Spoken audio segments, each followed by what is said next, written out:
sent this letter and would like for it to be read. So I'm going to try to do that for you. Sarah says, I am sorry that I can't be there with you all today, but I hope to honor Lindy in this small way at least.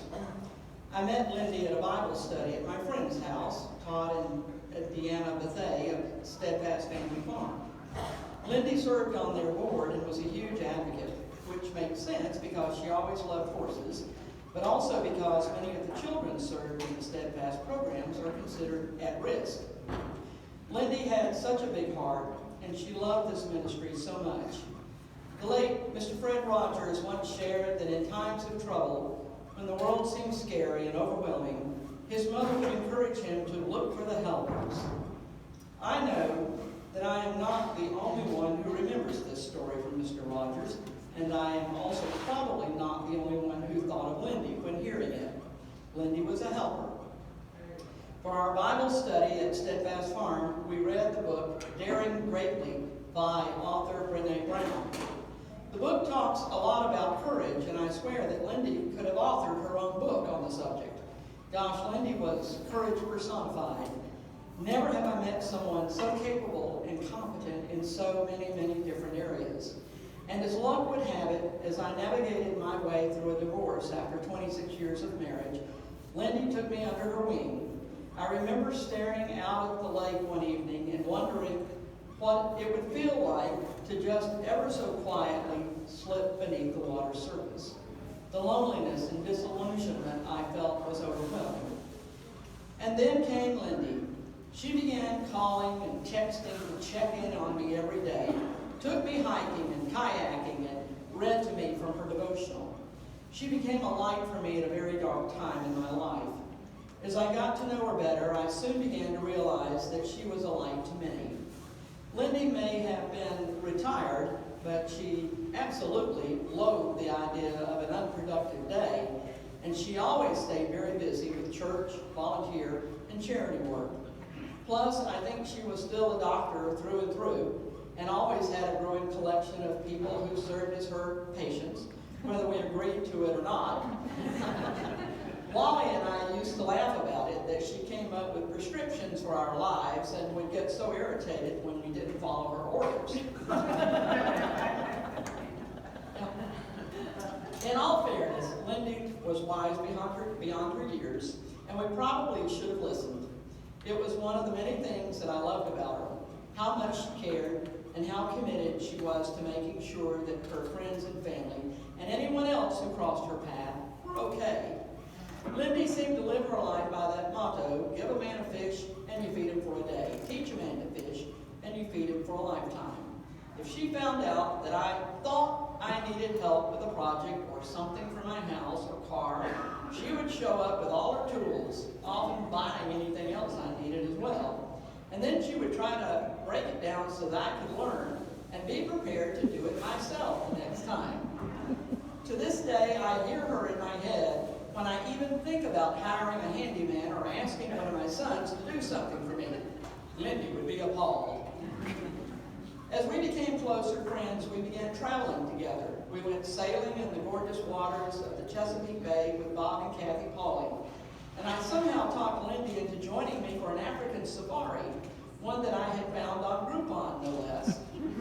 Lindy had reservations about that part, but it turned out to be the trip of a lifetime, and we loved every minute.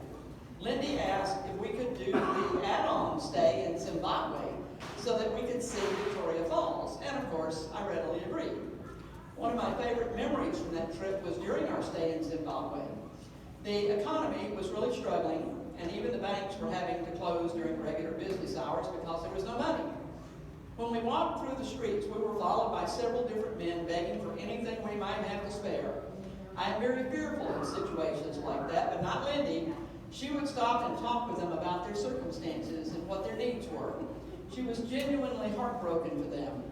On our last day, she had arranged for 3 of these gentlemen to meet us just outside of the gated entrance to our hotel at a certain time. And sure enough, there they were when we walked out. Lindy had placed almost all of her clean clothing and some toiletries and other items that she thought might be of use to them into a large duffel bag and had successfully guilted me into doing the same. As they grabbed item after item out of that bag, their smiles just grew and grew, and Lindy's did too. Lindy was a helper. Most of our travels consisted of outdoor activities and adventures of some sort, and we usually stuck much closer to home than Africa. Our backpacking trips took us into the beautiful North Georgia and North Carolina mountains, chasing waterfalls and wildflowers. Lindy is the one who introduced me to backpacking. I had grown up hiking and camping with my family, but backpacking became a new favorite for me. Aside from falling out of her back door and face planting onto the deck while trying to show off my new bag, it went very well. Ah, how we loved to prepare our breakfasts and dinners by the fire, a leafy canopy above us and pups curled up by our feet.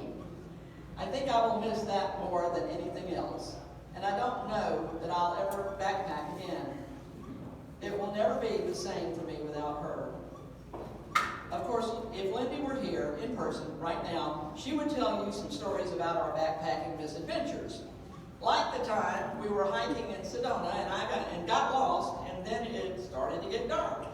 So she was so mad at me for taking pictures of the sunset instead of focusing on getting us out of here.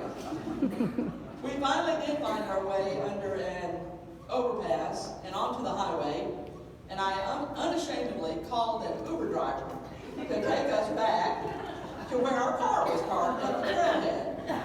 I actually took a picture on that lonely stretch of highway with Lindy and I standing there in the dark.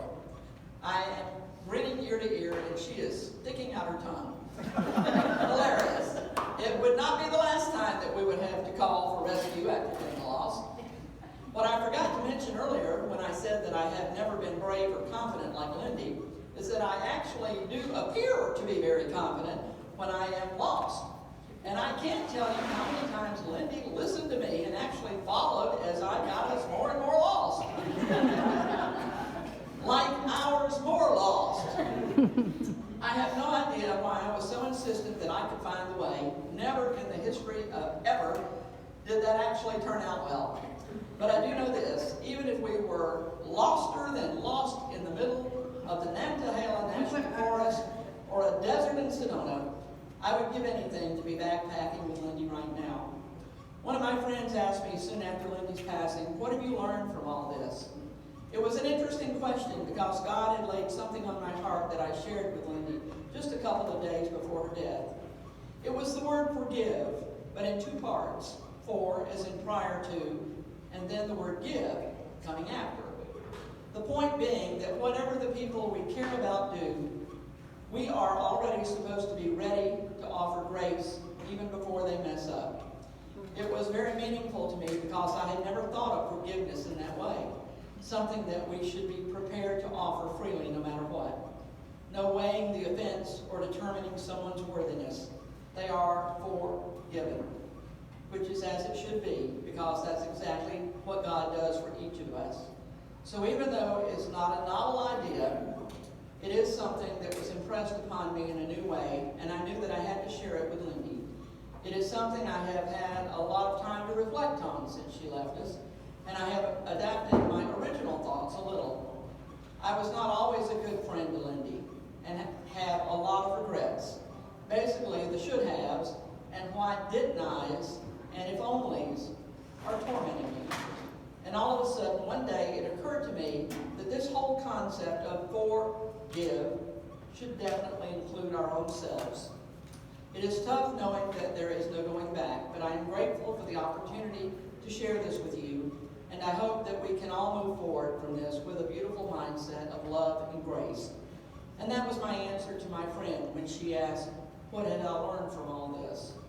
You can do anything. I said, anything at all. I will still love you and be here for you. You are already forgiven.